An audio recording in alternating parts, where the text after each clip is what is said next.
Hello students, നമ്മളിന്ന് second sem എംകോമിലെ advance corporate accounting അതിൻ്റെ ക്വസ്റ്റ്യൻ പേപ്പറാണ് ചെയ്യാൻ പോണത് കേട്ടോ. അപ്പോൾ ഇനി അടുത്ത് വരാൻ പോണ എക്സാം 22-ാം തീയതി നമുക്ക് ഡേറ്റ് കിട്ടിയിട്ട് വന്നിട്ടുള്ളത്. അഡ്വാൻസ് കോർപ്പറേറ്റ് അക്കൗണ്ടിങ്ങിൻ്റെ എല്ലാവരും പഠിച്ചു തുടങ്ങിയെന്ന് വിചാരിക്കുന്നു. ക്വസ്റ്റ്യൻ പേപ്പർ ഓരോന്നും ആൻസർ ചെയ്ത് നോക്കാം. അപ്പോൾ അതിന് സഹായകമായിട്ടുള്ള ഒരു വീഡിയോ ആണ് നമ്മൾ ഇന്നത്തെ വീഡിയോ ചെയ്തിരിക്കുന്നത്. അതിൽ എസ്എ ക്വസ്റ്റ്യൻ ആണ് നമ്മളിവിടെ ചെയ്യാൻ പോകുന്നത്. എന്താണ് question number 15 SA type question. അതിൽ എസ്എ ക്വസ്റ്റ്യൻ ഏത് ചാപ്റ്ററിലാണ് വന്നിരിക്കുന്നത് നമുക്ക് ക്വസ്റ്റ്യൻ വായിച്ച് നോക്കാം. ക്വസ്റ്റ്യൻ നോക്കാം. The following information is extracted from the books of limited company on June 30, 2012 എന്നാണ്. On which date the winding up order was made എന്ന് പറഞ്ഞിട്ടാണ് ഒരു ഡേറ്റ് തന്നിരിക്കുന്നത്. അതിൽ എന്തൊക്കെയാണ് വൈൻഡിങ് അപ്പിൽ പറഞ്ഞിരിക്കുന്നത്, എന്തൊക്കെയാണ് അസറ്റ് ലയബിലിറ്റി എന്ന് പറഞ്ഞിട്ടുണ്ട്. അസറ്റിൽ നോക്കിയാൽ ക്യാഷ് ഇൻ ഹാൻഡ് ഒരു 4050 ഉണ്ട്, അതായത് 4050. ബുക്ക് ഡെപ്റ്റ് 3 സെക്ഷനായിട്ടാണ് കൊടുത്തേക്കുന്നത്. ഗുഡ് ആയിട്ടുള്ള ബുക്ക് ഡെപ്റ്റ് 75,000 ഉണ്ട്, അതായത് ഫുള്ള് ക്യാഷ് റിയലൈസ് ചെയ്യുന്ന ബുക്ക് ഡെപ്റ്റ് 75,000 ഉണ്ട്. ഡൗട്ട്ഫുൾ ആണ്, അപ്പോൾ അത് മുഴുവൻ കിട്ടില്ല. എത്ര കിട്ടുള്ളൂ എന്ന് പറഞ്ഞിട്ടുണ്ട്. എസ്റ്റിമേറ്റഡ് ടു പ്രൊഡ്യൂസ് 40%, അങ്ങനെ ഒരു 15,000 ഉണ്ട്. പിന്നെ എന്താണ് ബാഡ് ബുക്ക് ഡെപ്റ്റ് ഉണ്ട്. ബാഡ് ഡെപ്റ്റ് ആയിട്ട് നമ്മളോട് പറഞ്ഞിരിക്കുന്നത് നോക്കുക 9,000, അങ്ങനെ മൊത്തം ബുക്ക് ഡെപ്റ്റ് 99,000 തന്നിട്ടുണ്ട്. ഇനി സ്റ്റോക്ക് ഇൻ ട്രേഡ് 1,19,350 ആണ് നമുക്ക് റിയലൈസ് ചെയ്ത് കിട്ടുള്ളൂ. ടോട്ടല് 144 ഉണ്ട്. ഇനി അതുപോലെ തന്നെ ഓരോ ഐറ്റം നമുക്ക് നോക്കാം കേട്ടോ. Free hold land and building ഉണ്ട്, അതുപോലെ പ്ലാന്റ് ആൻഡ് മെഷീനറി, എന്താണ് fixtures and fittings, equity share capital, അതും നമുക്ക് 40,000 ഷെയർസ് 10 രൂപ വെച്ചിട്ടാണ്. 10% പ്രിഫറൻസ് ഷെയർ ക്യാപിറ്റൽ 6,000 ഷെയർസ് 100 രൂപ വെച്ചിട്ട്, അങ്ങനെ 6 ലക്ഷം. കോൾസ് ഇൻ അരിയർ ഉണ്ട്, ഒന്ന് ശ്രദ്ധിക്കേണ്ട കാര്യമാണ്, മറന്നു പോകരുത്. കോൾസ് ഇൻ അരിയർ നമുക്ക് റിസീപ്റ്റ് എത്രയാ പറഞ്ഞേക്കണേ, 4,000 കിട്ടുള്ളൂ. 8,000 ഉണ്ട്, 4,000 കിട്ടുള്ളൂ. 9% ഫസ്റ്റ് മോർഗേജ് ഡിബഞ്ചർ ഉണ്ട്. Secured by floating charges on whole asset of the company 4 lakh ഉണ്ട്. ക്രെഡിറ്റേഴ്സ് ഫുള്ളി സെക്യൂർഡ്, അതായത് ലിസ്റ്റ് ബിയിൽ വരുന്നതാണ് ഫുള്ളി സെക്യൂർഡ്, അതായത് അസറ്റ് സ്പെസിഫിക്കലി പ്ലഡ്ജ്ഡ്. അസറ്റിന്റെ പേര് അവിടെ തന്നേക്കണം. Value of share in a limited കമ്പനിയിലെ ഇൻവെസ്റ്റ്മെന്റ് ആണ് ഇവിടെ ഈ ക്രെഡിറ്റേഴ്സിന് സെക്യൂരിറ്റി ആയി കൊടുത്തിരിക്കുന്നത്. 80,000 രൂപയുടെ ഇൻവെസ്റ്റ്മെന്റ് ആണ് കൊടുത്തിരിക്കുന്നത് എ ലിമിറ്റഡ് കമ്പനിയുടെ കേട്ടോ. അത് എന്താണ് മൊത്തം ക്രെഡിറ്റേഴ്സ് 70,000 ഉള്ളൂ, അവർക്ക് 80,000 രൂപയുടെ അസറ്റ് ആണ് സെക്യൂരിറ്റി കൊടുത്തിട്ടുണ്ട്. ക്രെഡിറ്റേഴ്സ് പാർട്ട്ലി സെക്യൂർഡ് ആണ്. 80,000 രൂപയുടെ എന്താണ് ക്രെഡിറ്റേഴ്സ് ആണുള്ളത്, സെക്യൂരിറ്റി കൊടുത്തേക്കുന്നത് 40,000, അതുകൊണ്ടാണ് പാർട്ട്ലി സെക്യൂർഡ് എന്ന് പറഞ്ഞേക്കണേ. അപ്പോൾ 2 സെക്യൂർഡ് ക്രെഡിറ്റേഴ്സ് ആണ് നമുക്കുള്ളത് കേട്ടോ. അപ്പോൾ ശ്രദ്ധിക്കണം, സെക്യൂർഡ് ക്രെഡിറ്റേഴ്സ് എന്ന് പറഞ്ഞാൽ ലിസ്റ്റ് ബിയിൽ വരുന്നതാണ് നമ്മുടെ സ്റ്റേറ്റ്മെന്റ് ഓഫ് അഫയേഴ്സിൽ. പിന്നെ അടുത്തത് പ്രിഫറൻഷ്യൽ ക്രെഡിറ്റേഴ്സ് തന്നിട്ടുണ്ട്. Bank OD secured by second charges on whole of the assets of company ഉണ്ട്. അൺസെക്യൂർഡ് ക്രെഡിറ്റേഴ്സ് ഉണ്ട്. Estimated liability on bill discounted ഉണ്ട്. ഇത്രയും ഡാറ്റ തന്നിട്ട് നമ്മളോട് പ്രിപ്പയർ സ്റ്റേറ്റ്മെന്റ് ഓഫ് അഫയേഴ്സ് എന്ന് പറഞ്ഞേക്കണം. അപ്പോൾ നമുക്ക് ഏത് ചാപ്റ്ററിലാണെന്ന് മനസ്സിലായി. സ്റ്റേറ്റ്മെന്റ് ഓഫ് അഫയേഴ്സ് എന്ന് പറഞ്ഞാൽ ലിക്വിഡേഷൻ എന്നുള്ള ചാപ്റ്ററിലാണ് വരുന്നത്. ഏറ്റവും ഇമ്പോർട്ടൻ്റ് ആയിട്ടുള്ള ഒരു ചാപ്റ്ററാണ് ലിക്വിഡേഷൻ. കഴിഞ്ഞ 2-3 കൊല്ലത്തെ ക്വസ്റ്റ്യൻ പേപ്പർ എടുത്ത് നോക്കിയാൽ നമുക്ക് കാണാം ലിക്വിഡേഷനിലെ ഒരു ക്വസ്റ്റ്യൻ എസ്എ ആയിട്ട് വരുന്നുണ്ട്. ഒന്നെങ്കിൽ സ്റ്റേറ്റ്മെന്റ് ഓഫ് അഫയേഴ്സ് അല്ലെങ്കിൽ നമ്മുടെ ലിക്വിഡേറ്റേഴ്സ് ഫൈനൽ സ്റ്റേറ്റ്മെന്റ്, ഇതിലേതെങ്കിലും ഒരെണ്ണമാണ് എസ്എ ആയിട്ട് വരുന്നത്. അപ്പോൾ നന്നായി പഠിച്ചിട്ട് വേണം പോവാൻ. അതിൻ്റെ ഫോർമാറ്റൊക്കെ നന്നായി പഠിക്കുക, വൃത്തിയായിട്ട് ചെയ്യാൻ പഠിച്ചിട്ടേ എക്സാമിന് പോകാൻ പാടുള്ളൂ കേട്ടോ. അപ്പോൾ നമുക്ക് ഈ കണക്കൊന്ന് ചെയ്തൊന്ന് പഠിച്ചാലോ. അപ്പോൾ ഈ കണക്ക് നമ്മൾ നോക്കാം പോവാണ്. നമ്മൾ സ്റ്റേറ്റ്മെന്റ് ഓഫ് അഫയേഴ്സ് വരയ്ക്കാൻ പോവാണ്. സ്റ്റേറ്റ്മെന്റ് ഓഫ് അഫയേഴ്സ് വരയ്ക്കുമ്പോൾ നമുക്കറിയാം, ആദ്യത്തെ സ്റ്റേറ്റ്മെന്റിൽ ആദ്യത്തെ ഭാഗത്തിൽ ഒരു പർട്ടിക്കുലറും ഒരു എമൗണ്ട് കോളേ നമുക്ക് വേണ്ടു. Estimated realisable value of asset എഴുതാൻ, ലയബിലിറ്റി എഴുതാൻ തുടങ്ങുമ്പോൾ നമ്മൾ ആ കോളത്തിൽ ലയബിലിറ്റിയുടെ സ്ഥാനം വരുമ്പോൾ ലെഫ്റ്റ് സൈഡിലും റൈറ്റ് സൈഡിലും നമ്മൾ എമൗണ്ട് കോളങ്ങൾ വരയ്ക്കും അല്ലെ. സ്റ്റേറ്റ്മെന്റ് ഓഫ് അഫയേഴ്സിന്റെ പ്രത്യേകത അതാണ്. അപ്പോൾ നമുക്ക് ആദ്യം വരച്ചു തുടങ്ങാം. അപ്പോൾ ഞാൻ ഓൾറെഡി ഇവിടെ സ്റ്റേറ്റ്മെന്റ് ഓഫ് അഫയേഴ്സ് എന്ന് പറഞ്ഞിട്ടൊക്കെ വരച്ച് സെറ്റാക്കി വെച്ചിട്ടുണ്ട്. സ്റ്റേറ്റ്മെന്റ് ഓഫ് അഫയേഴ്സ് കമ്പനിയുടെ പേരുണ്ടെങ്കിൽ പേര് എഴുതണം. എസ്റ്റിമേറ്റഡ് റിയലൈസബിൾ വാല്യൂ ആണ്. എസ്റ്റിമേറ്റഡ് റിയലൈസബിൾ വാല്യൂ ആണ് ഇവിടെ എഴുതണത്. ഞാൻ ഷോർട്ട് ഫോമിലാണ് എഴുതിയിരിക്കുന്നത്. ERV estimated realisable value of asset ആണ് ഇതിൽ എഴുതണത് കേട്ടോ. അത് കിട്ടിക്കഴിഞ്ഞാൽ പിന്നെ അതെന്നാണ് ലയബിലിറ്റി ഓരോന്നോരോന്ന് കൊടുത്തു തുടങ്ങാം. അപ്പോൾ നമ്മൾ ആദ്യം എഴുതേണ്ടത് ഏതാണെന്ന് നോക്കാം. അപ്പോൾ നമ്മുടെ സ്റ്റേറ്റ്മെന്റിന്റെ ഫോർമാറ്റ് പഠിച്ചു വെക്കണം ആദ്യം തന്നെ. ആ ഫോർമാറ്റും കൂടിയും പറഞ്ഞാൽ നമ്മുടെ വീഡിയോ ഭയങ്കര ലെങ്തി ആവും. അതുകൊണ്ട് ഈ കണക്ക് ചെയ്യുന്നതോടുകൂടി നമുക്ക് ഫോർമാറ്റ് നന്നായി പഠിക്കാം കേട്ടോ. അപ്പോൾ ആദ്യത്തെ സ്റ്റെപ്പിൽ നമ്മൾ ചെയ്യേണ്ടത് അസറ്റ് നോട്ട് സ്പെസിഫിക്കലി പ്ലെഡ്ജ്ഡ്, അതായത് ഒരു സെക്യൂരിറ്റി ആയിട്ടും കൊടുക്കാത്ത അസറ്റുകൾ, ഓക്കെ, ഒരു ലയബിലിറ്റിക്കും സെക്യൂരിറ്റി ആയിട്ട് കൊടുക്കാത്ത അസറ്റുകളാണ് അസറ്റ് നോട്ട് സ്പെസിഫിക്കലി പ്ലെഡ്ജ്ഡ് എന്ന് പറയുന്നത്. അങ്ങനെ ഉള്ള അസറ്റുകൾ അതിൽ ഇവിടെ നമുക്ക് നോക്കിയേ, ഇതിൽ എന്താണ്, ഇതൊക്കെയാണ് അസറ്റ് അല്ലേ. ഇവിടെ നോട്ടിട്ടാണ് നമ്മുടെ അസറ്റ് തുടങ്ങിയിരിക്കുന്നത്. ക്വസ്റ്റ്യനിൽ ക്യാഷ്, ബുക്ക് ഡെപ്റ്റ്, പിന്നെ എന്താണ് stock, freehold, land and building, plant and machinery, fixtures, ഇത്രയാണ് നമ്മുടെ മെയിൻ ആയിട്ട് അസറ്റ്. ബാക്കിയൊക്കെ ലയബിലിറ്റി, ഇക്വിറ്റി, പ്രിഫറൻസ്, ഇതൊക്കെ ലയബിലിറ്റി. കോൾസ് ആൻഡ് അരിയർ നമുക്ക് അസറ്റ് ആണ് കേട്ടോ. പിന്നെ ഫിക്സഡ്, മോർഗേജ്, ഡിബഞ്ചേഴ്സ്, അതൊക്കെ ലയബിലിറ്റി ആണ്. കണ്ടോ, ക്രെഡിറ്റേഴ്സ്, ഇതൊക്കെ ലയബിലിറ്റി ആണ് വരുന്നത്. അപ്പോൾ ലയബിലിറ്റിക്ക് സെക്യൂരിറ്റി കൊടുത്തേക്കുന്നത് എ ലിമിറ്റഡിന്റെ ഷെയർസ് ആയ ഇൻവെസ്റ്റ്മെന്റും ബി ലിമിറ്റഡിന്റെ ഷെയർസ് ആയ ഇൻവെസ്റ്റ്മെന്റും മാത്രമേ ഉള്ളൂ. ബാക്കിയുള്ളതൊന്നും സെക്യൂരിറ്റി ആയിട്ട് കൊടുത്തിട്ടില്ല. അപ്പോൾ അസറ്റ് സെക്യൂരിറ്റി ആയി കൊടുക്കാത്തതാണ് നമ്മളിവിടെ റെക്കോർഡ് ചെയ്യേണ്ടത് ആദ്യത്തെ സ്റ്റെപ്പിൽ. അപ്പോൾ ആദ്യത്തെ ഹെഡിങ് ഏതാ, അസറ്റ് നോട്ട് സ്പെസിഫിക്കലി പ്ലെഡ്ജ്ഡ്. അപ്പോൾ നമ്മൾ ആദ്യം ഹെഡിങ് കൊടുത്തു, assets not specifically pledged. List A ആണത് കേട്ടോ, ലിസ്റ്റ് എയിൽ വിടുന്നതാണ്. ഓക്കെ, അപ്പോൾ നമ്മൾ എഴുതുമ്പോൾ ഒരു കാര്യം ഒന്ന് ശ്രദ്ധിച്ചാൽ മതി. നമുക്ക് പെട്ടെന്ന് ക്യാഷ് ആക്കാൻ പറ്റുന്നത് ആദ്യം എഴുതുക. അപ്പോൾ ക്യാഷ് ഇൻ ഹാൻഡ് തൊട്ടിട്ടുള്ള കറണ്ട് അസറ്റുകൾ ആദ്യം എഴുതുക, പിന്നെ ഫിക്സഡ് അസറ്റ് എഴുതുക. അത്ര മാത്രം നിങ്ങളൊന്ന് ശ്രദ്ധിച്ചാൽ മതി. അപ്പോൾ ക്യാഷ് ഉണ്ടോ നോക്കുക. നമ്മുടെ കണക്കിൽ ക്യാഷ് ഇൻ ഹാൻഡ് ഉണ്ട്. ഇവിടെ നോക്കിയാൽ നമ്മൾ വായിച്ചപ്പോൾ ആദ്യം തന്നെ കണ്ടത് അതാ, ക്യാഷ് ഇൻ ഹാൻഡ് 4050. അപ്പോൾ നമ്മൾ ആദ്യം എഴുതേണ്ടത് ഇതാണ് കേട്ടോ. അപ്പോൾ cash in hand, cash in hand നമ്മൾ എഴുതി. എത്രയാണ് ക്യാഷ് ഇൻ ഹാൻഡ്? 4050, 4050 അത് എഴുതി. ഇനി നമുക്ക് അടുത്ത് നോക്കിയേ. അടുത്തത് നമുക്ക് കോൾസ് ഇൻ അരിയർ ഉണ്ടെങ്കിൽ മറക്കരുതെന്ന് വെച്ചിട്ടാണ് ഞാൻ പറയണത്. മിക്ക കണക്കിലും കോൾസ് ഇൻ അരിയർ ലയബിലിറ്റി സൈഡിൽ കഴിഞ്ഞിട്ടാണ് കിടക്കണുണ്ടാവുക. അപ്പോൾ നമ്മളത് എഴുതാൻ മറക്കാം. സ്പീഡിൽ കണക്ക് ചെയ്യുമ്പോൾ. അപ്പോൾ അത് മറക്കാതിരിക്കാൻ വേണ്ടി എടുത്ത് പറയാണ്, കോൾസ് ഇൻ അരിയേഴ്സ് ഉണ്ടെങ്കിൽ അത് നമുക്ക് ക്യാഷ് എൻക്യാഷ് ചെയ്ത് കിട്ടുന്നതാണ്. അപ്പോൾ കോൾസ് ഇൻ അരിയർ ഉണ്ടെങ്കിൽ അത് എഴുതാൻ എൻക്യാഷ് ചെയ്ത് കിട്ടുന്നുണ്ടെങ്കിൽ കേട്ടോ, കോൾസ് ഇൻ അരിയേഴ്സ് എൻക്യാഷ് ചെയ്ത് കിട്ടും എന്ന് പറഞ്ഞിട്ടുണ്ട്. പെട്ടെന്ന് കിട്ടുന്നതാണല്ലോ, അതുകൊണ്ടാണ് അടുത്ത രണ്ടാമത്തെ ഐറ്റായിട്ട് അത് അവിടെ എഴുതിയത്, കോൾസ് ഇൻ അരിയേഴ്സ്. കണ്ടോ, അത് മറക്കരുത് കേട്ടോ. അത് മാത്രമേ നമ്മൾ ഇടയിൽ നിന്ന് കയറ്റി എഴുതിയിട്ടുള്ളൂ. ബാക്കിയുള്ളതൊക്കെ ഇനി നമ്മൾ ഓർഡറിൽ അങ്ങോട്ട് എഴുതി പോവാം. ഓക്കെ, അപ്പോൾ ഇനി അടുത്തത് എഴുതാൻ നോക്കിയേ. ക്വസ്റ്റ്യനിൽ നമ്മുടെ ബുക്ക് ഡെപ്റ്റ് ആണ്. അപ്പോൾ നമുക്ക് ഡെപ്റ്റേഴ്സ്, കാരണം ക്യാഷ് കഴിഞ്ഞാൽ ഡെപ്റ്റേഴ്സ് കേട്ടോ. അപ്പോൾ ഡെപ്റ്റേഴ്സ് എന്താണ്, ഡെപ്റ്റേഴ്സിൽ ബുക്ക് ഡെപ്റ്റ് എന്നാണ് പറഞ്ഞേക്കണം. അപ്പോൾ നമുക്ക് അങ്ങനെ തന്നെ എഴുതാം, ബുക്ക് ഡെപ്റ്റ് കേട്ടോ.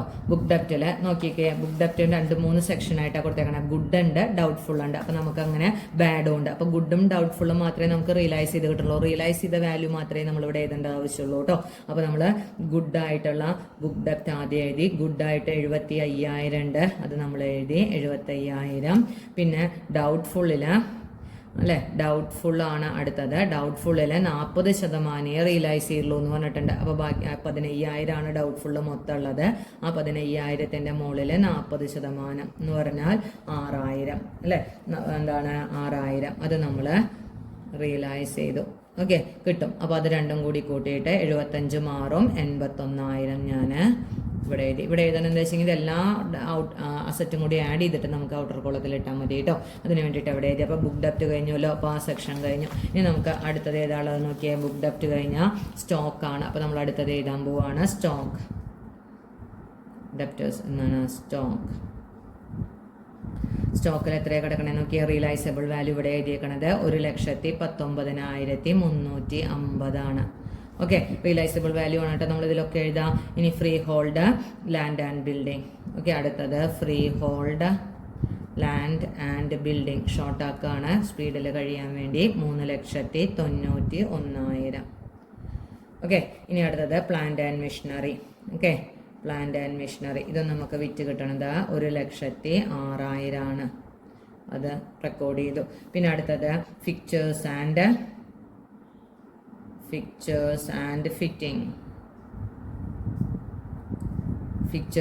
ഫിറ്റിങ്സ്. അത് എത്രയാ, 15,000 കിട്ടണുള്ളൂ. അപ്പോൾ കിട്ടണതൊക്കെ റെക്കോർഡ് ചെയ്തു. ഇനി അടുത്തൊക്കെ ഇക്വിറ്റി, നമ്മൾ ലയബിലിറ്റി ആണ്, അസറ്റ് അല്ലല്ലോ. Preference shares, calls in arrear നമ്മൾ ഓൾറെഡി എഴുതി. പിന്നെ ഫസ്റ്റ് മോർഗേജ് ഡിബഞ്ചേഴ്സ് ഒക്കെ ലയബിലിറ്റി. ഇനിയുള്ളതൊക്കെ ലയബിലിറ്റി അല്ലേ. ഈ അസറ്റ് നമുക്ക് ഇവിടെ എഴുതാൻ പറ്റില്ല, കാരണം ഇത് ലിസ്റ്റ് എയിലെ അസറ്റ് മാത്രമേ എഴുതാൻ പറ്റുള്ളൂ. ലിസ്റ്റ് ബി അടുത്ത സെക്ഷനാണ്. പിന്നെ ഇനി ബാക്കിയുള്ളതൊക്കെ നമ്മുടെ ലയബിലിറ്റി. അപ്പോൾ നമ്മുടെ കഴിഞ്ഞു, അസറ്റ് എല്ലാം കഴിഞ്ഞു. നമ്മൾ ടോട്ടൽ ചെയ്തപ്പോൾ നമുക്ക് കിട്ടുന്നത് 7,20,400 ഓക്കെ. അപ്പോൾ അത് നമ്മൾ ഔട്ടർ കോളത്തിലേക്ക് റെക്കോർഡ് ചെയ്തു. ക്ലിയർ ആയോ? അപ്പോൾ സ്റ്റേറ്റ്മെന്റ് ഓഫ് എഫേഴ്സിൽ ആദ്യത്തെ സെക്ഷൻ ക്ലിയർ ആയോ? ഇനി നമുക്ക് അടുത്ത സെക്ഷനിലേക്ക് പോവാണ്. എന്താണ് അസറ്റ്, ഇതേ ഫോർമാറ്റാണ് എല്ലാത്തിലും ഉപയോഗിക്കുക. അതുകൊണ്ട് ഫോർമാറ്റ് നന്നായി പഠിക്കുക കേട്ടോ. ആദ്യത്തെ format asset not specifically pledged ആണെങ്കിൽ, രണ്ടാമത്തത് അസറ്റ് സ്പെസിഫിക്കലി പ്ലഡ്ജ് ആണ്, സ്പെസിഫിക്കലി പ്ലഡ്ജ്.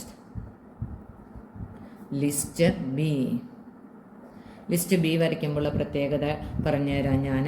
എന്താണ്, 4 കോളായിട്ട് വരയ്ക്കണം. ABCD.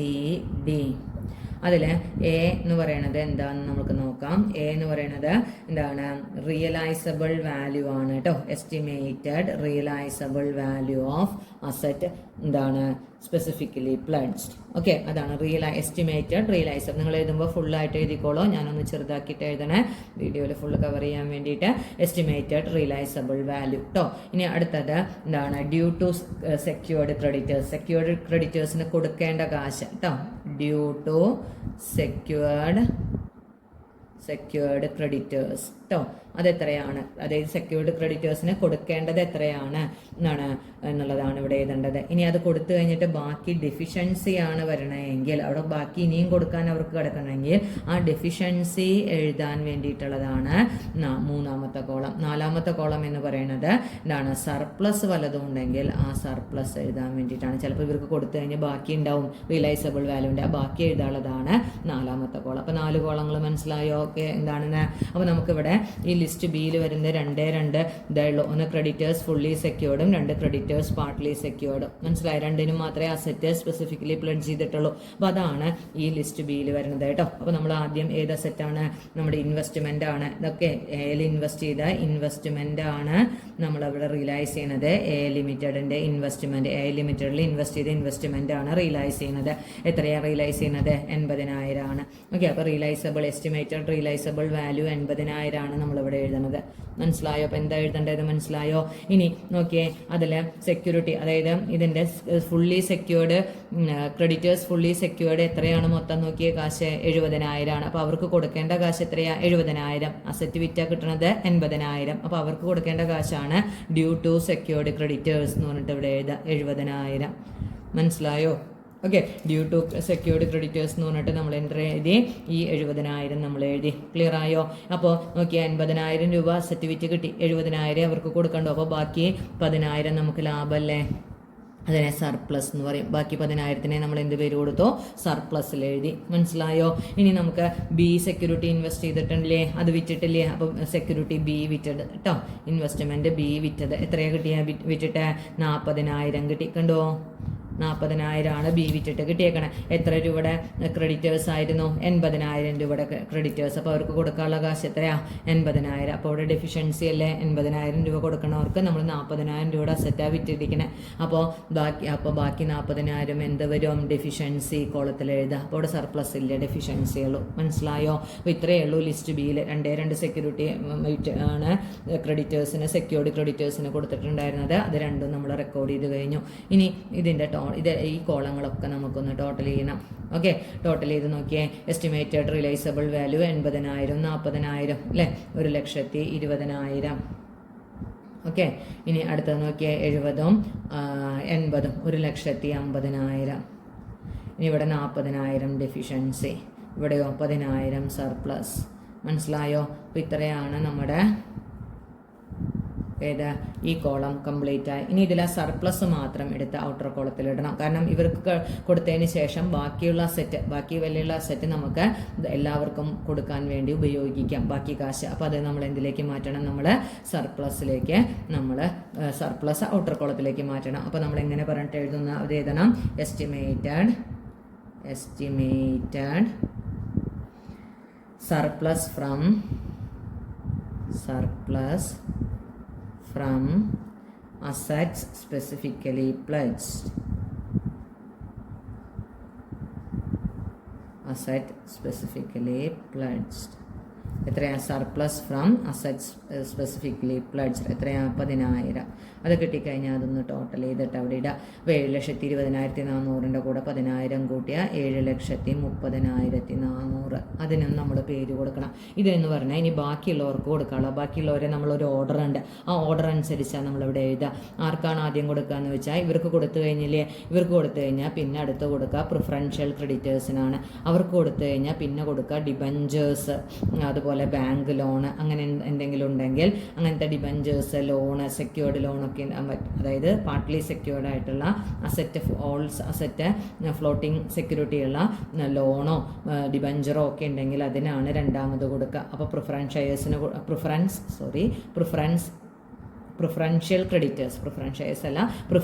ക്രെഡിറ്റേഴ്സിന് കൊടുത്തു കഴിഞ്ഞാൽ പിന്നെ നമ്മൾ കൊടുക്കുക എന്താണ്, നമ്മുടെ ഡിബഞ്ചേഴ്സിനോ ബാങ്ക് ലോണോ അങ്ങനെ വല്ലതുണ്ടെങ്കിൽ അതിനാണ് കൊടുക്കുക. അത് കഴിഞ്ഞാൽ പിന്നെ അൺസെക്യൂർഡ് ക്രെഡിറ്റേഴ്സിനാണ് കൊടുക്കുക. ഇവർക്ക് കൊടുത്തിട്ട് പിന്നെ ബാക്കി കാശുണ്ടെങ്കിൽ മാത്രമേ പ്രിഫറൻസ് ഷെയർസിനും ഇക്വിറ്റി ഷെയർസിനും കൊടുക്കുള്ളൂ. അപ്പോൾ ആർക്കൊക്കെ കൊടുക്കാനുണ്ട് എന്നുള്ള ഓർഡറിലാണ് ഇവിടുത്തെ ബാലൻസ് എഴുതേണ്ടത്. അപ്പോൾ ബാലൻസ് എഴുതുമ്പോൾ അതിൽ എഴുതണത് നമുക്കിനി ആർക്കാണ് കൊടുക്കാനുള്ളത്, എസ്റ്റിമേറ്റഡ്. അപ്പോൾ ഇങ്ങനെ കൊടുക്കണം, estimated total asset available എന്താണ് ഫോർ പ്രിഫറൻഷ്യൽ ക്രെഡിറ്റേഴ്സ് കേട്ടോ. ആദ്യത്താരാണ് പ്രിഫറൻഷ്യൽ, ലെങ്ത്തിൽ എഴുതാൻ സ്ഥലമില്ല, എന്നാലും നമുക്ക് ഇതിൽ എഴുതാം പ്രിഫറൻഷ്യൽ ക്രെഡിറ്റേഴ്സ്, പിന്നെന്താ ഡിബഞ്ചേഴ്സ് ഓക്കെ,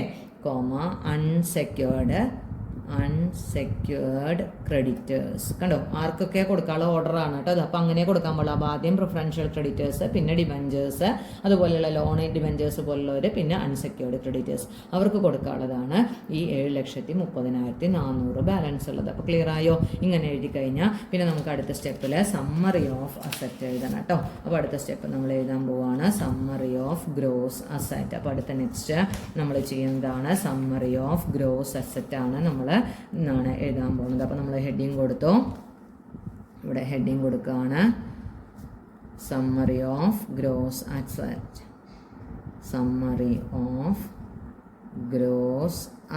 അതെങ്ങനെ എഴുതാം നമുക്കൊന്ന് നോക്കിയാലോ. സമ്മറി ഓഫ് ഗ്രോസ് അസറ്റ് എഴുതുമ്പോൾ ശ്രദ്ധിക്കേണ്ട കാര്യം, ആദ്യം എസ്റ്റിമേറ്റഡ് റിയലൈസബിൾ വാല്യൂ, ഓക്കെ, ആരുടെ value of assets specifically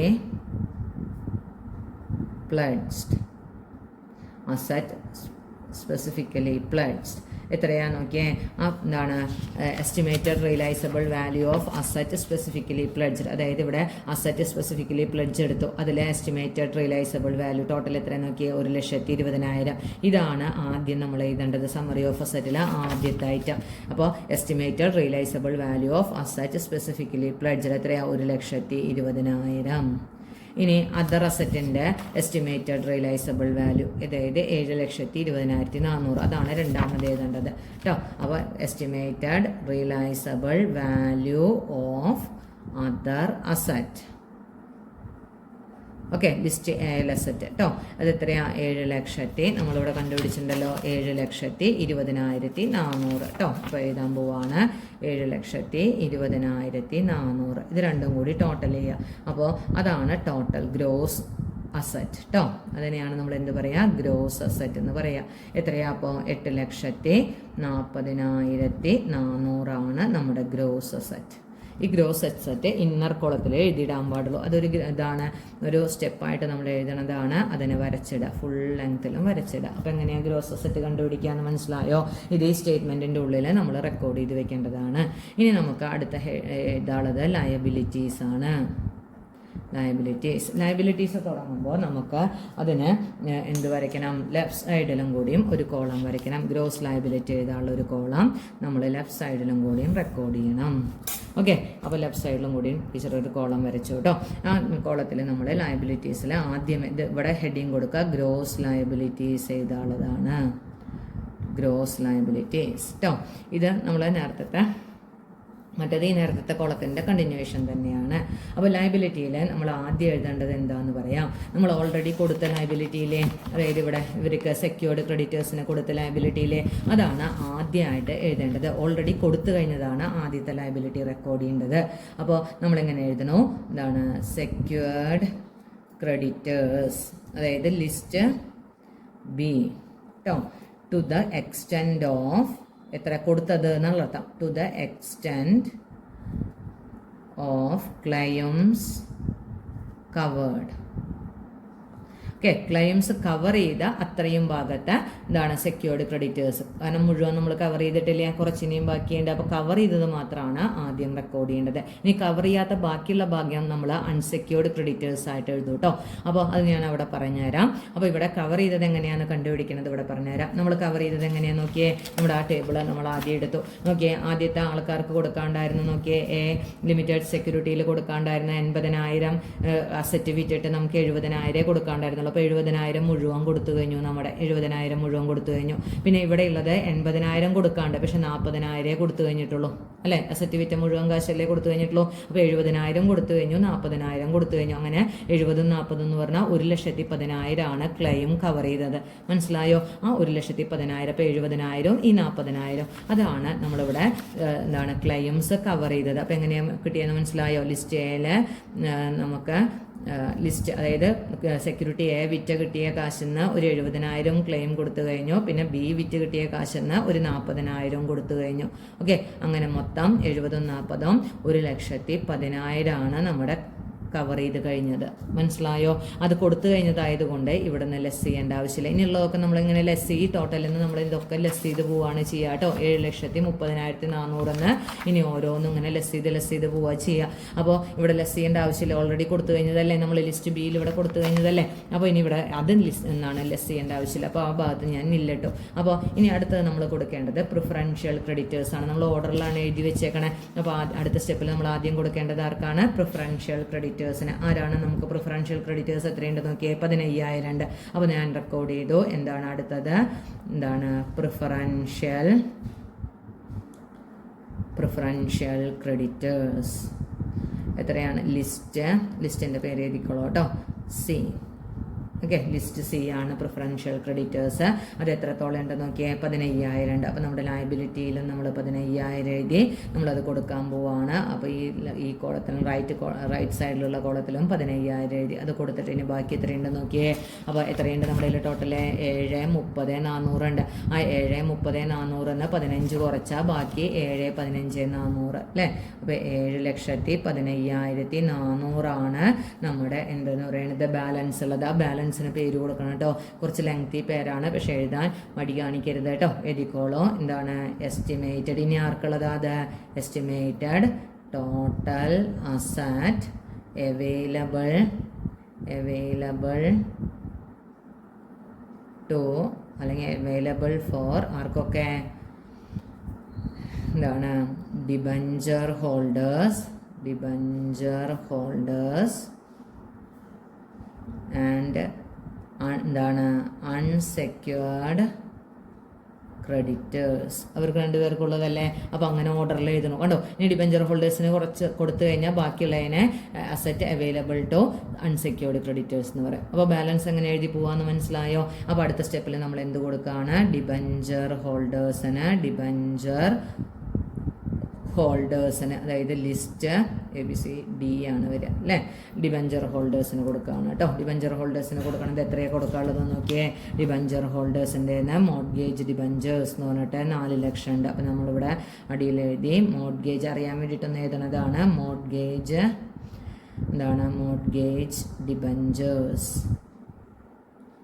debenture holders എത്രയാണ്? 4 ലക്ഷം. ഓക്കെ, മോർഗേജ് ഡിബഞ്ചേഴ്സ് 4 ലക്ഷം എഴുതി. അത് കഴിഞ്ഞാൽ പിന്നെ അവിടെ ഒരെണ്ണം കൂടി ഉണ്ട് ലിസ്റ്റ് ഡിയിൽ. എന്താണെന്ന് നോക്കിയേ, ബാങ്ക് OD. അതും ലിസ്റ്റ് ഡിയിൽ വരണം. എന്താണ് കേട്ടോ, മറക്കരുത്. ബാങ്ക് OD ഓവർ ഡ്രാഫ്റ്റ് അത് എത്രയാണ് നോക്കിയാൽ ബാങ്ക് OD 40,000. അതും ലിസ്റ്റ് ഡിയിൽ വരുന്നതാണ്, മറക്കരുത്, ഇപ്പം തന്നെ പഠിച്ചോളൂ.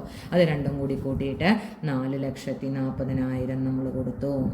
അപ്പോൾ തന്നെ ലയബിലിറ്റി സൈഡിലും അത് കാണിച്ചു കൊടുത്തു കഴിഞ്ഞാൽ കൊടുക്കാനുള്ളതുണ്ടല്ലോ കാശ്, അപ്പോൾ നമുക്ക് കൊടുക്കാമല്ലോ. 4,40,000 ഇവിടെ കാണിച്ചു. അപ്പോൾ ഇനി അത് കൊടുത്തു കഴിഞ്ഞാൽ ബാക്കിയുള്ളതൊക്കെ അൺസെക്യൂർഡ് ക്രെഡിറ്റേഴ്സിനാണ്. അപ്പോൾ ബാക്കി ഇനി എത്രയുണ്ടാവും? 7,15,400 4,40,000 കൊടുത്തു കഴിഞ്ഞാൽ ബാക്കി 2,75,400. 2,75,400 ഇനി നമുക്ക് ബാലൻസ് ഉള്ളത്.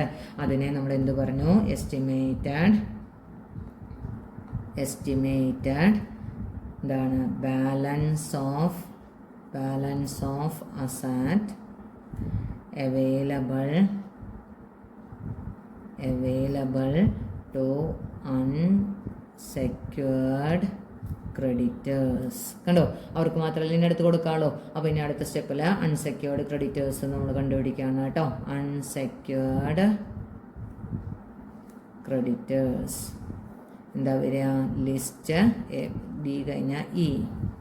അൺസെക്യൂർഡ് ക്രെഡിറ്റേഴ്സിൽ ഏതൊക്കെയാണ് വരിക എന്ന് പറയാം കേട്ടോ. ഇനി നമുക്ക് അൺസെക്യൂർഡ് ക്രെഡിറ്റേഴ്സിൻ്റെ ഉള്ളിൽ വരുന്നത് ലിസ്റ്റ് ഇയിൽ വരുന്നത് എന്തൊക്കെയാണെന്ന് പറയാം. ഒന്ന് നമ്മുടെ ഇവിടെ നോക്കിയേ അൺസെക്യൂർഡ് ക്രെഡിറ്റേഴ്സിൽ നോക്കിയാൽ 5,20,000 ഇത് അൺസെക്യൂർഡ് ക്രെഡിറ്റേഴ്സ് എന്ന് പറഞ്ഞിട്ട് കൊടുത്തിട്ടുണ്ട്. പിന്നെ estimated liability on bill discounted അതും അൺസെക്യൂർഡ് ക്രെഡിറ്റേഴ്സിൽ വരുന്നതാണ്. അപ്പോൾ 5,20,000 ഈ 20,000. അതിന് പുറമെ നമ്മൾ സെക്യൂർഡ് ക്രെഡിറ്റേഴ്സിൽ ഇനി കൊടുക്കാൻ ബാക്കി കിടക്കണില്ലേ? സെക്യൂർഡ് ക്രെഡിറ്റേഴ്സിൽ 70,000 40,000 അല്ലേ കൊടുത്തിട്ടുള്ളൂ. ഇനി ഒരു ബാക്കി 40,000 കൂടിയും കൊടുക്കാനുള്ളതല്ലേ, ഡെഫിഷ്യൻസി അല്ലേ. ആ 40,000 ഇവിടെ അൺസെക്യൂർഡ് ക്രെഡിറ്റേഴ്സിൻ്റെ കൂടെ കൂട്ടണം. അപ്പോൾ മനസ്സിലായോ? അപ്പോൾ ഇനി ഇതിൽ ബാക്കിയുള്ളതും കൂടിയും അൺസെക്യൂർഡിൽ പെടും. അപ്പോൾ അൺസെക്യൂർഡിൽ എന്തൊക്കെയാണ് പെടുക എന്ന് മനസ്സിലായോ? അപ്പോൾ നമ്മളത് എഴുതാണ് കേട്ടോ. അൺസെക്യൂർഡിൽ പെടുന്ന ഐറ്റംസ് ഒന്ന് അൺസെക്യൂർഡ് ക്രെഡിറ്റേഴ്സ്. സെക്യൂർഡ് ക്രെഡിറ്റേഴ്സ് അത്രയാ? 5,20,000 എല്ലാം കൂടി എഴുതിയിട്ട് ഔട്ടർ കോളത്തിൽ എഴുതാം. 5,20,000. പിന്നെ ബിൽ ഡിസ്കൗണ്ട് ഡിസോണർ അല്ലേ, liability on bill discounted. Liabilities on bill discounted എത്രയാണ് വന്നേക്കണേ? 20,000. പിന്നെ നമുക്ക് അടുത്തതുള്ളത് ബിൽ ഡിസ്കൗണ്ടിൻ്റെ കഴിഞ്ഞാൽ balance amount due to secured creditors കേട്ടോ. എന്താണ് balance amount due to secured creditors? നമ്മുടെ ഇവിടുത്തെ ബാലൻസ് ഇല്ലേ, ഡെഫിഷ്യൻസി 40,000 അത് കേട്ടോ. ആ 40,000 നമ്മളിവിടെ എഴുതി. അവർക്ക് എന്തായാലും കൊടുക്കണമല്ലോ. അപ്പോൾ അത് അവരെ അൺസെക്യൂർഡിൽ പെടുത്തിയിട്ട് ഇവിടെ കൊടുക്കണം. അപ്പോൾ 5,20,000 20,000 40,000 അങ്ങനെ മൊത്തം 5,80,000. കണ്ടോ, 5,80,000. അത് കൊടുക്കാനുണ്ടാവുമോ? ഇല്ല. കണ്ടോ, 2,27,400 ഉള്ളൂ. ഇപ്പോൾ കൊടുക്കാനുള്ളതോ 5,80,000. അപ്പോൾ ഇവിടെ എഴുതിയിട്ടോ അത് 5,80,000. ഓക്കെ, അത് നമ്മൾ എന്താണ് കൊടുക്കാനുള്ളത് നമ്മൾ റെക്കോർഡ് ചെയ്തു. ഇനി ബാലൻസ് എത്രയുണ്ട് നോക്കിയേ. ബാലൻസ് എന്ന് പറഞ്ഞാൽ ഡെഫിഷ്യൻസി ആയി. കണ്ടോ, ഈ ബാലൻസ് എന്തായി? നമ്മുടെ ഡെഫിഷ്യൻസി എസ്റ്റിമേറ്റഡ് ഡെഫിഷ്യൻസി എത്രയാണ് നോക്കിയേ? ഡെഫിഷ്യൻസി വരണേ 3,04,600 രൂപ ഡെഫിഷ്യൻസി ആയി. അപ്പോൾ നമുക്ക് അതിന് പേര് കൊടുക്കാം എസ്റ്റിമേറ്റഡ് ഡെഫിഷ്യൻസി. അങ്ങനെ കൊടുക്കാം കേട്ടോ.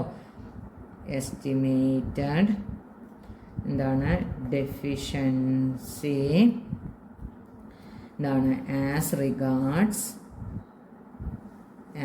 Regards creditors, unsecured creditors. മനസ്സിലായോ?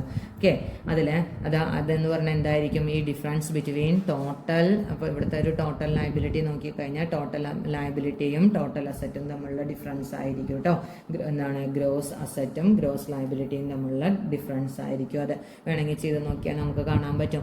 ഈ എന്താണ് ഗ്രോസ് അസറ്റ് 8,40,400 അതും അതുപോലെ തന്നെ ഗ്രോസ് ലയബിലിറ്റി 5,00,000 അല്ല, ഇതൊക്കെ കൂടി കൂട്ടി ചെയ്താണ് ഗ്രോസ് ലയബിലിറ്റി വരിക. അത് തമ്മിലുള്ള ഡിഫറൻസ് ആയിരിക്കും എന്തെന്ന് പറയുന്നത് ഈ എന്താണ് ഡെഫിഷ്യൻസി വരുന്നത്. ഓക്കെ, അപ്പോൾ അതിൻ്റെ ടോട്ടൽ ഇങ്ങനെയാണ് വരുന്നത് 11,45,000 ഇവിടെ വരിക. 11,45,000 കഴിഞ്ഞു. ലയബിലിറ്റി ഭാഗം എല്ലാം കഴിഞ്ഞതുകൊണ്ട് ഇനിയൊക്കെ നമ്മൾക്ക് എന്താണ് മറ്റുള്ള എന്താണ് ആർക്ക് കൊടുക്കാനുള്ളത്? ആ പ്രിഫറൻസ് ഷെയർ ഹോൾഡേഴ്സിനും ഇക്വിറ്റി ഷെയർ ഹോൾഡേഴ്സിനും കൊടുക്കാനുള്ളൂ. ബാക്കിയുള്ളവർക്കൊക്കെ നമ്മൾ കൊടുത്തു കഴിഞ്ഞു. അതുകൊണ്ട് നമ്മൾ ഇവിടെ എന്ത് ചെയ്ത് ഇവിടെ ലയബിലിറ്റി മുഴുവൻ നമ്മൾ കവർ ചെയ്ത് കാരണം ഇവിടെ ഗ്രോസ് ലയബിലിറ്റി റെക്കോർഡ് ചെയ്ത് വെച്ച് കഴിഞ്ഞു. ഇനി നമുക്ക് അടുത്ത സ്റ്റെപ്പിൽ ഇനി കൊടുക്കാനുള്ളത് അടുത്ത എന്താണ് പേജിൽ നമ്മൾ വരയ്ക്കുകയാണ്. അടുത്ത സ്റ്റെപ്പിൽ ബാക്കി ഇനി ആർക്കാണ് കൊടുക്കാനുള്ളത്? ഇക്വിറ്റിക്കും ഇനി കൊടുക്കാൻ, അതുപോലെ പ്രിഫറൻസ് ഷെയർസിനും ആണ് ഇനി കൊടുക്കേണ്ടത്. അതിൽ ആദ്യം കൊടുക്കേണ്ടത് പ്രിഫറൻസ് ഷെയർസിന്, പിന്നെ കൊടുക്കേണ്ടത് ഇക്വിറ്റി ഷെയർസിന്. അപ്പോൾ അത് നമുക്ക് കൊടുക്കാനില്ല, എന്നാലും അവർക്ക് എത്ര കൊടുക്കാണ്ട് എന്നുള്ളത് ടോട്ടൽ ഡെഫിഷ്യൻസി എത്രയാണെന്നൊന്ന് കണ്ടുപിടിച്ച് വെക്കണം കേട്ടോ. അപ്പോൾ അത് കണ്ടുപിടിച്ച് വെക്കാൻ വേണ്ടി നമ്മൾ പോവുകയാണ്. അപ്പോൾ കണ്ടിന്യൂവേഷൻ നമ്മൾ വരയ്ക്കുകയാണ്. ഇനി ഇവിടെ ഇല്ലെങ്കിലും കുഴപ്പമില്ല, എന്നാലും ഞാനത് ജസ്റ്റ് ഒന്ന് വരച്ചിട്ടൊന്ന് മാത്രം കേട്ടോ. അപ്പോൾ ഇതാണ് കണ്ടിന്യൂവേഷൻ നമ്മൾ എഴുതാൻ പോവുകയാണ്.